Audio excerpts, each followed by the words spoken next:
Joining us now is Илья Dьячкov, Korean Peninsula expert at Russia Internal Affairs Council in Moscow. So thank you so much for joining us, Ilya. So Kim's summit with Putin comes after his talks with Trump collapsed in Hanoi in February. How exactly can closer ties with Moscow add to Pyongyang's leverage in its possible future negotiations with Washington? Well, yes, Hanoi summit has ended without a deal, and you can view it as a failure, but you can also view it as a part of a normal diplomatic process. Not every time parties can reach an agreement, and certainly President Trump has made efforts to stress that this is his position. At the same time, this is exactly the time when the parties who are at an impasse turn to other influential players in the region to garner support, to consult, to present their view, and probably ask for help to work out a common solution. And this is, I believe, exactly what happened, because we know that Chairman Kim has asked President Putin to convey North Korean position, North Korean views to the American side, and also we know that President Putin is going to China to meet with the Chairman CGTN and will consult with him about the issue. And currently Nikolai Patrushev, head of the Russian Security Council, is in Seoul, and he is explaining the outcome of the Putin-Kim summit to President Moon Jae-in there.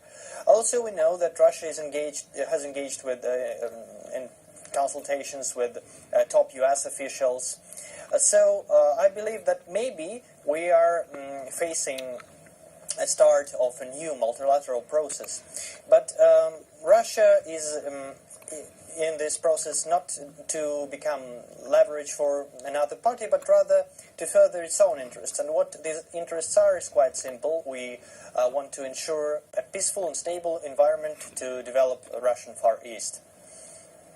Okay, you mentioned that you think this is the beginning of new multilateral talks when it comes to the denuclearization of the Korean Peninsula.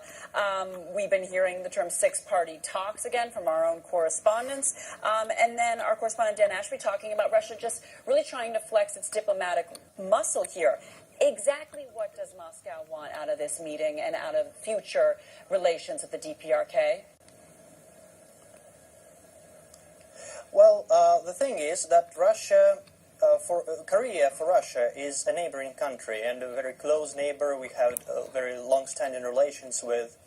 And in Korean affairs, Russia is not merely a power, a player, but rather a stakeholder. That is, our well-being, Russian well-being, depends directly on the situation on the peninsula. And this is the general political view. If we speak about our bilateral ties, then of course we also have economic interests and possible common economic projects with North Korea, which are impossible to launch right now due to sanctions and various limitations.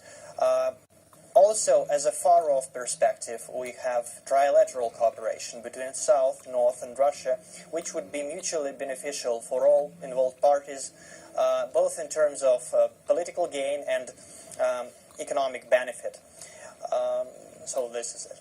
Okay, excellent. Илья Dьячков, Korean Peninsula expert at Russia International Affairs Council in Moscow. Thank you so much.